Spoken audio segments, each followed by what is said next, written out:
The woman who walked into O'Hare International Airport that Tuesday morning didn't look like someone who could change lives with a single decision. Dressed in faded jeans, a simple navy sweater, and comfortable walking shoes, she blended perfectly with the hundreds of other travelers rushing to their gates. Her hair was pulled back in a casual ponytail, and large sunglasses hid much of her face. Only a subtle designer watch hinted at her true status. This wasn't just any passenger. This was the CEO of Horizon Airlines, who had quietly decided to experience her own company as a regular customer would. For years, she had sat in boardrooms reviewing customer satisfaction reports and listening to executives explain away complaints. But numbers on paper couldn't tell the whole story. She needed to see it herself. "I'll just be another face in the crowd today," she thought, sliding her passport and boarding pass into a plain leather bag. No one would expect the head of a major airline to be traveling in anything less than private luxury. That was exactly the point. The night before, she had booked a first-class ticket under her maiden name, a name that hadn't appeared on business publications or company materials in over a decade. The reservation system wouldn't flag her as anyone special. No alerts would go to the flight crew warning them that someone important was aboard. She would receive exactly the same treatment as any other passenger. "Flight 427 to San Francisco is now boarding at gate B17, announced the overhead speaker. The CEO joined the line, ticket in hand, watching as the gate agents processed passengers, with varying degrees of enthusiasm. One agent barely looked up from her computer while scanning boarding passes. The other smiled and wished each person a pleasant flight. Little things matter, the CEO thought, making a mental note. That smile costs nothing but means everything. When her turn came, the smiling agent looked at her boarding pass. "First-class window seat, have a wonderful flight." The CEO nodded her thanks and walked down the jetway, feeling a flutter of nervousness she hadn't expected. This wasn't a corporate inspection with everyone on their best behavior. This was real. As she settled into seat 2A, she carefully observed the pre-flight routine. The first-class cabin looked clean enough at first glance, but she noticed dust gathered in the seat track and a sticky spot on her tray table. A flight attendant with a bored expression moved through the cabin offering pre-flight drinks, barely making eye contact with passengers. "Orange juice, please," the CEO requested. "We only have apple juice right now," the attendant replied curtly, already turning away before she could respond. In the row behind her, an elderly man with a cane struggled to place his small carry-on bag in the overhead bin. The same attendant walked past without offering help until another passenger stepped in to assist. The CEO pulled out her phone, pretending to browse social media while actually taking notes in a secure company app, one that looked like a simple to-do list but uploaded directly to her private server. "Staff number 1. No eye contact, abrupt service, ignored elderly passenger needing assistance," she typed discreetly. Near the front galley, the lead flight attendant spent several minutes scrolling through her phone, laughing occasionally at what she saw. Meanwhile, another crew member snapped at a young mother who asked if her child could visit the restroom before takeoff. "You'll have to wait until the seatbelt sign is off," the attendant said loudly. "It's federal regulation." The child, looking uncomfortable, squirmed in his seat while his mother whispered reassurances. The CEO continued observing. In business meetings, her direct gaze often made people nervous. But here, invisible in plain sight, she could watch everything unfold naturally. What troubled her wasn't just individual moments of poor service. It was the pattern emerging before her eyes. When the safety demonstration began, 2 flight attendants in the back chatted quietly, ignoring their colleagues up front. The CEO noticed several passengers also not paying attention, perhaps conditioned by crew members who clearly didn't take the safety protocols seriously themselves. "Prepare for takeoff," announced the captain's voice over the intercom. The plane began taxiing, and the CEO gazed out the window at the airport grounds rushing past.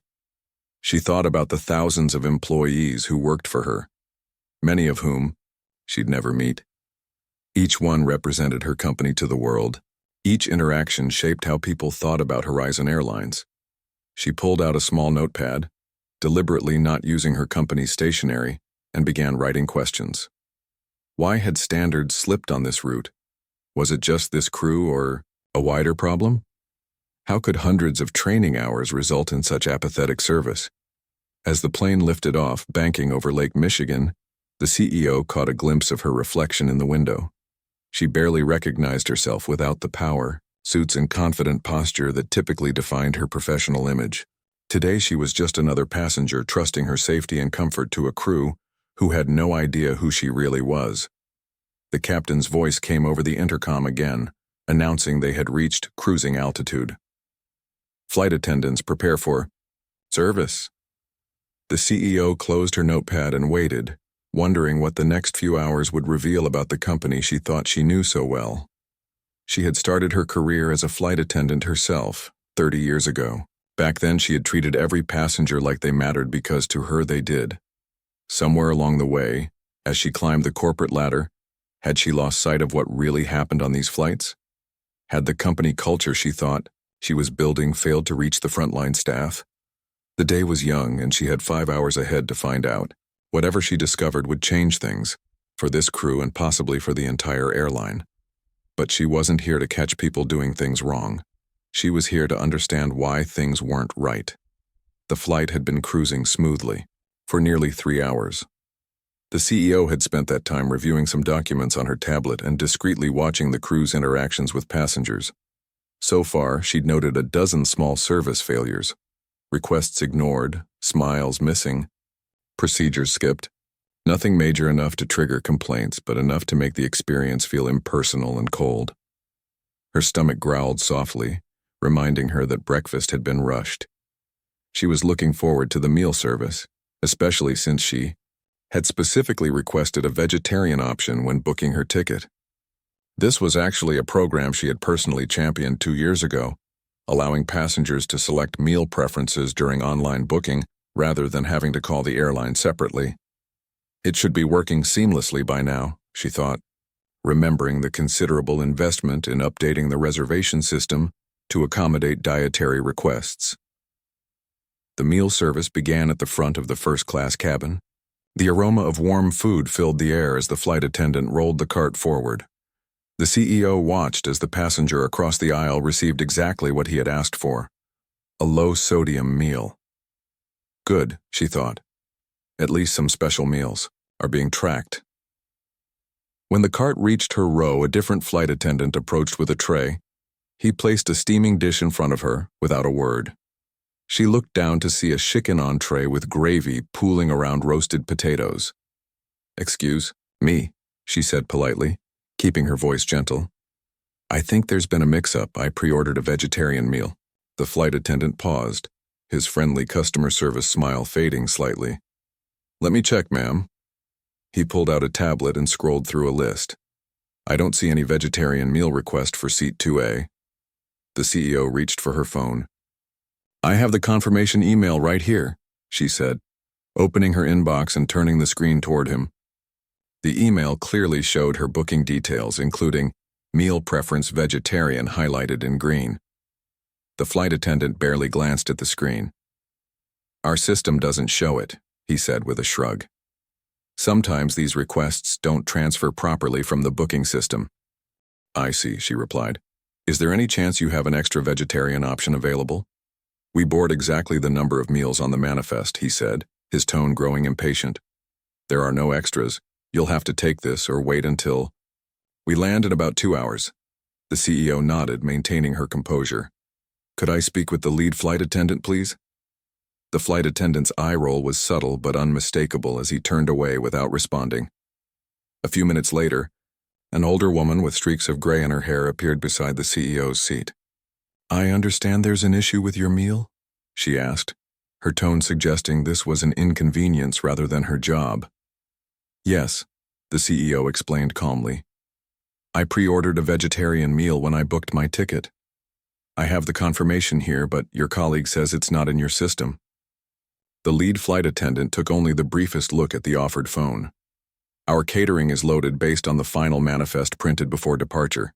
If your request didn't make it to that document, there's nothing we can do at this point." She paused before adding, "Perhaps next time you should call to confirm your special meal request. The online system isn't always reliable." The irony wasn't lost on the CEO. Her team had spent months refining that unreliable system, and according to their data, it was working at 98% efficiency. Something else was happening here. "Thank you for explaining," she said. "I'll pass on the meal for now." The lead flight attendant nodded and walked away without offering an alternative or apology. The CEO declined the chicken dish, which was removed from her tray table, with another barely disguised look of annoyance. She sat back in her seat, stomach still empty but mind racing. As a leader, she had always believed that how people handle small problems revealed their true character. What she was witnessing wasn't a technical glitch, it was an attitude problem. Pulling out her notepad again, she jotted down the interaction in detail. As she wrote, she noticed something interesting happening across the aisle. A man in a designer suit was asking if he could have extra bread. Despite not having made any special pre-order, within minutes, he had been brought not only extra bread, but also a cheese plate that wasn't part of the regular meal service. Interesting, she thought, adding this observation to her notes. A young woman a few rows ahead asked for a vegetarian option too, apparently an impromptu request, and was told firmly that none were available. Yet moments later, a well-dressed, older gentleman who loudly mentioned his frequent flyer status received a special fruit plate that they happened to find in business class. The CEO sipped her water, watching this pattern unfold. The crew wasn't just indifferent, they were selective with their helpfulness, favoring certain types of passengers over others, regardless of what the company policy dictated. Her hunger had become a dull background sensation, less important than what she was learning. This wasn't about a missed meal anymore. It was about a corporate culture that had somehow gone off track despite all her efforts. Had she been recognized? A vegetarian meal would have materialized instantly, probably accompanied by apologies and perhaps even a bottle of champagne. But real customer service wasn't about treating important people well. It was about treating everyone as if they mattered. She thought back to her days as a junior flight attendant, when she had snuck extra cookies to children and found creative solutions for passengers with unexpected needs. Somewhere between then and now, that spirit of service had been lost, at least on this flight. The meal service concluded, and she watched as the crew members gathered in the galley, chatting and laughing among themselves. They seemed to exist in a different world from the passengers, not partners in creating a pleasant journey, but merely workers completing tasks with minimal effort. The CEO closed her notepad and gazed out the window at the clouds below. They still had hours before landing in San Francisco, and she had much more to learn about what her company had become when she wasn't looking. The flight had begun its gradual descent toward San Francisco. Outside the window, the landscape had changed. From flat farmlands to the rolling hills of California, the CEO had spent the remaining flight time reviewing company documents on her tablet, occasionally glancing up to observe the crew's interactions with passengers. Her stomach had finally stopped growling after a kind elderly woman had shared some crackers from her purse. "First time to San Francisco?" the woman had asked. "No, but it's been a while since I've flown commercially," the CEO had replied, careful not to reveal too much. As the captain announced their approach to San Francisco International Airport, the CEO put away her tablet and headed to the restroom for a quick visit before landing. She had to wait in the aisle as one of the flight attendants finished a phone call in the galley. The galley was supposed to be a workspace, not a social area.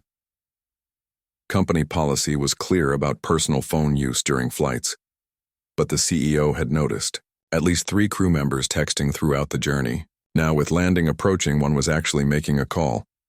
As she waited, trying not to eavesdrop but unable to avoid hearing the conversation, the CEO noticed the 2 flight attendants in the rear galley huddled in conversation. They were speaking in low voices, but in the confines of an aircraft cabin, sound traveled. "Can you believe how many complaints we've had this flight?" one whispered, organizing the trash collection cart. "Who cares?" replied the other with a dismissive wave. "It's not like anyone important is on board, just the usual crowd of entitled passengers." The CEO felt a chill run down her spine. Not because they hadn't recognized her, that was the point of her disguise, but because of what the comment revealed about their attitude. Not anyone important suggested they only provided good service when they thought it might benefit them personally. What the flight attendants didn't know was that 6 months ago the CEO had implemented a new customer feedback system. It wasn't just the standard surveys that most passengers ignored. This was a comprehensive tracking system that flagged crews with multiple complaints and identified patterns of service issues. This particular flight route had been flagged repeatedly over the past 3 months. The data showed a 37% higher complaint rate than comparable routes, with specific mentions of rude service, meal issues, and crew inattentiveness appearing frequently. The CEO had initially attributed it to the data being new and perhaps unreliable. She had given operations teams time to address the issues through normal channels, additional training, crew rotation, or management intervention. But the numbers hadn't improved. Now she understood why. The crew's attitude suggested they simply didn't care. More troubling was the implication that they provided different levels of service based on who they thought passengers were. The flight attendant finished her call and moved aside, allowing the CEO to pass. In the tiny bathroom, she stared at her reflection in the mirror.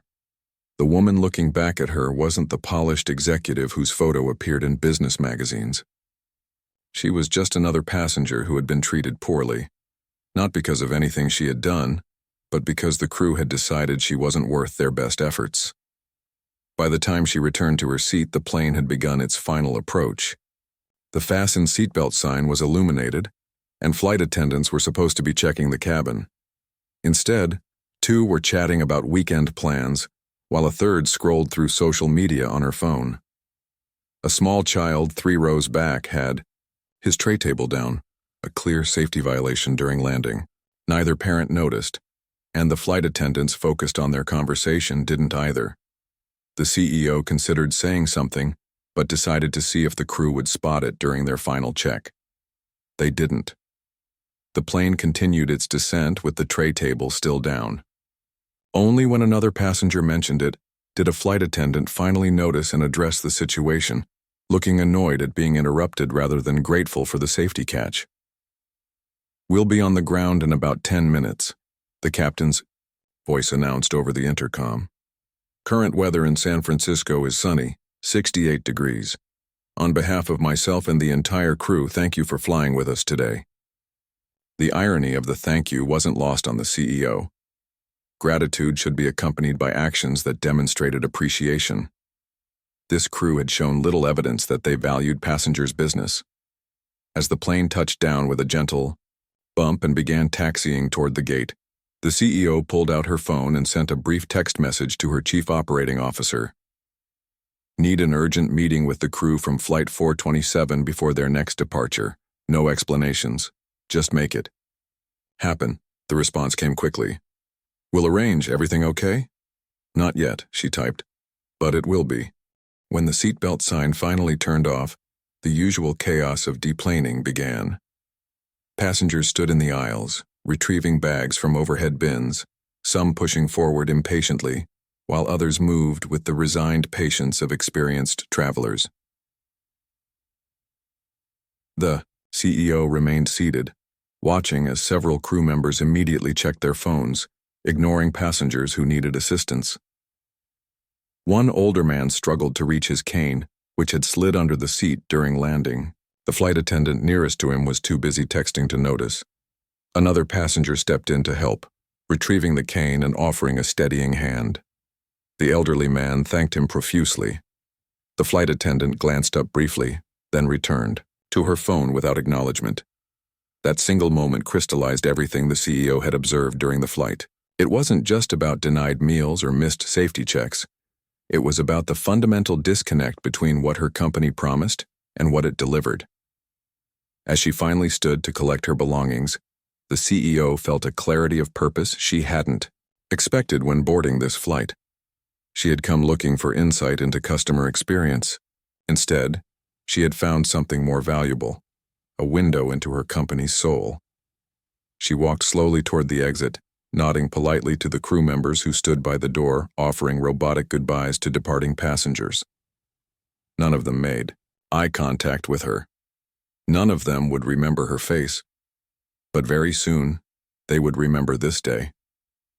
30 minutes after landing, a conference room in the airport's administrative wing was hastily prepared for an unexpected meeting. The room was bland and functional. Beige walls, a long table, uncomfortable chairs, and the faint smell of coffee from a machine in the corner. The flight crew from Flight 427 filed in one by one, their faces showing a mix of confusion and annoyance. They had expected to have their usual 2-hour layover before the return flight to Chicago. Time for a quick meal, maybe a coffee, a chance to call family or scroll through social media. Instead, they'd been told to report immediately to this room for a mandatory meeting.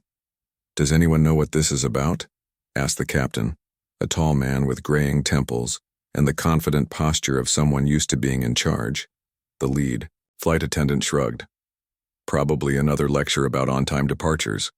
Corporate's been obsessed with the numbers lately." "Well, they better make it quick," said another crew member, checking her watch. "I've got dinner plans in Chicago tonight." The room hummed with similar comments as all 10 crew members settled into their seats. The captain, first officer, and 8 flight attendants. Some pulled out phones, others sipped water from plastic bottles. A few speculated about which manager might appear to deliver the usual corporate talking points. The door opened 5 minutes later. The room didn't fall silent immediately. A few crew members continued their conversations, barely glancing up. Then, one by one, they noticed who had entered. It wasn't a middle manager or a human resources representative. It was the CEO herself. She had changed clothes. Gone were the casual jeans and simple sweater. She now wore a tailored navy suit, her hair pulled back neatly, her company ID badge visible on her lapel. She looked exactly like the photos on the company website and the portrait hanging in the headquarters lobby. The transformation was startling. Even more startling was the realization slowly dawning on each face as they connected this polished executive with the unremarkable passenger from their flight, the one who had been denied a vegetarian meal, the one they had barely noticed. The room fell into absolute silence. "Good afternoon," the CEO said calmly, placing a slim laptop on the table. "I was a passenger on your flight today from Chicago, and I think we need to talk." The captain was the first to recover. "Ma'am, we had no idea." She held up a hand to stop him. "That's precisely the point. You had no idea who I was, and that shouldn't matter." She opened her laptop and turned it so the screen faced the crew. "For the past 3 months, this flight route has had the highest complaint rate in our entire network. When the data first appeared, I assumed it was an anomaly, or perhaps a result of our new tracking system being overly sensitive." A series of graphs appeared on the screen, showing complaint trends across different routes. Flight 427 was represented by a red line that climbed steadily upward, separating itself from the cluster of other flights below. "I decided to experience this route myself to understand what might be happening," she continued. "What troubles me isn't that you didn't recognize me. It's that you didn't seem to recognize the responsibility we have to every person who chooses our airline." She clicked through to another screen, this one showing specific passenger complaints. Without singling out individual crew members, she methodically detailed her observations from the flight. The dismissive handling of her meal request, despite having confirmation, the inappropriate comments overheard in the galley, the crew members ignoring passengers during deplaning, and the missed safety check before landing. The mood in the room had shifted from confusion to discomfort. Some crew members stared at the table, unable to meet her gaze. Others shifted in their seats, perhaps recognizing their own actions in her examples. "Our company promises 3 things to our passengers," she said, moving away from the specific incidents. "Safety, respect, and exceptional service. Today I saw all 3 compromised." The lead flight attendant spoke up, her voice defensive. "With all due respect, you experienced one flight. We handle thousands of passengers every month." "A few complaints." "A few," the CEO interrupted, turning the laptop again to display a new screen. "Let me show you something our new system captured." She played a series of audio recordings, snippets of conversation captured by the automated customer service monitoring system recently installed throughout the fleet. The recordings were short but damning.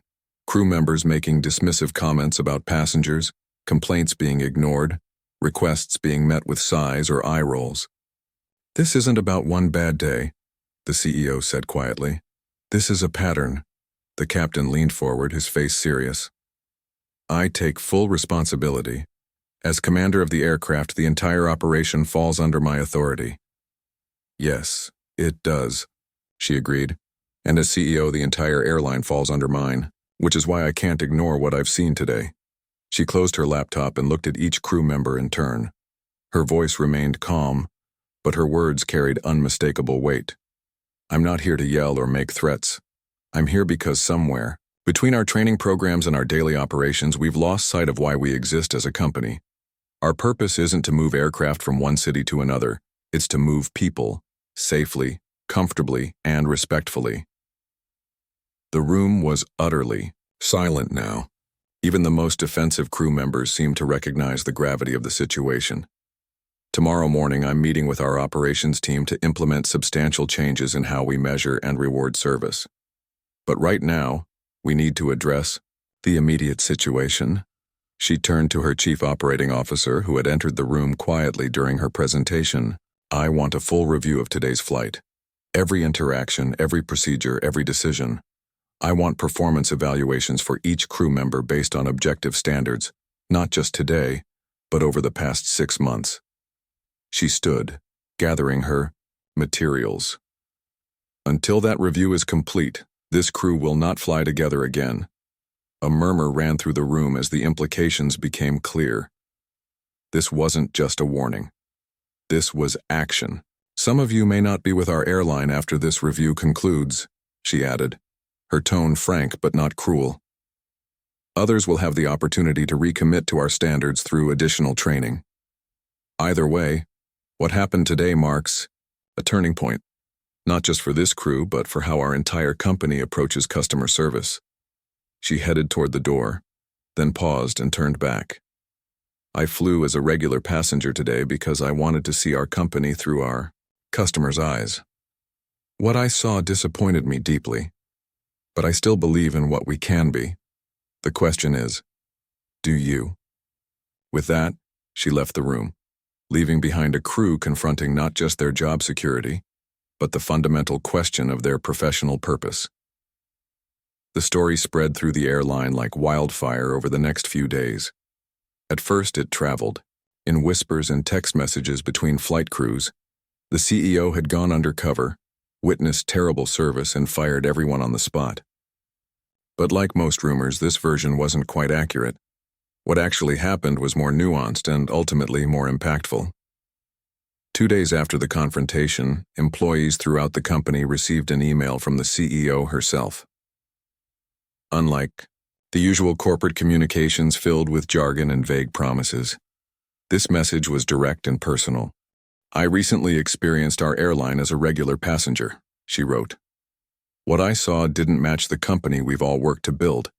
This isn't about blaming individuals, but addressing a culture that's drifted from our core values. In the coming weeks, you'll see changes designed to realign our daily operations with our founding mission, to treat every passenger with the care and respect they deserve." Behind the scenes, the promised review moved quickly.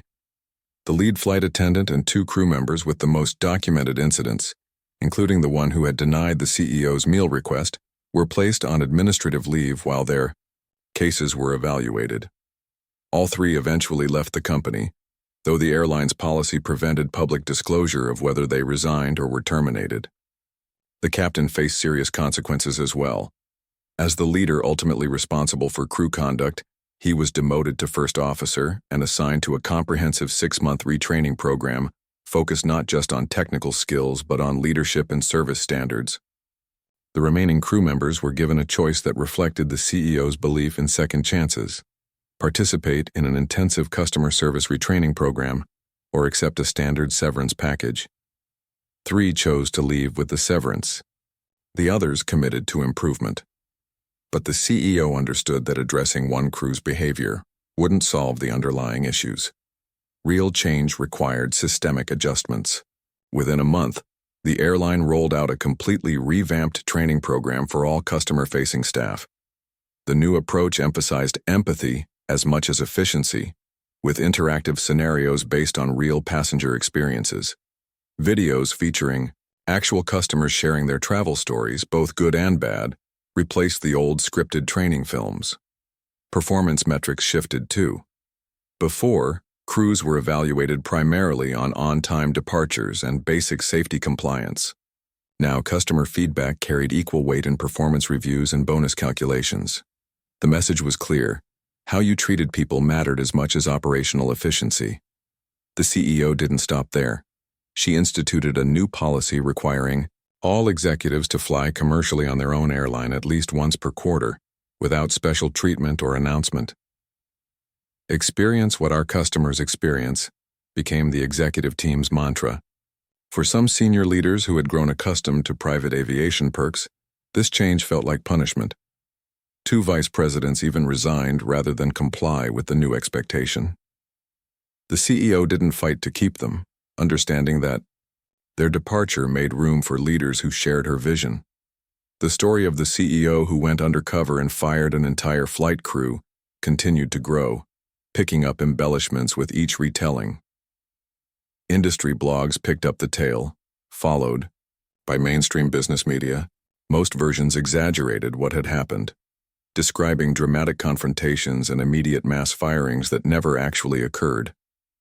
The CEO neither confirmed nor denied these exaggerated accounts. She understood that the story, even in its embellished form, was sending an important message to employees and customers alike. This airline took service seriously, starting from the top. 6 months later, the results of these changes began to appear in the data. Customer satisfaction scores had increased by 42% across the network. More surprisingly, crew morale had actually improved. In anonymous surveys, staff reported feeling more valued and engaged in a company that stood behind its service promises with concrete actions rather than empty slogans.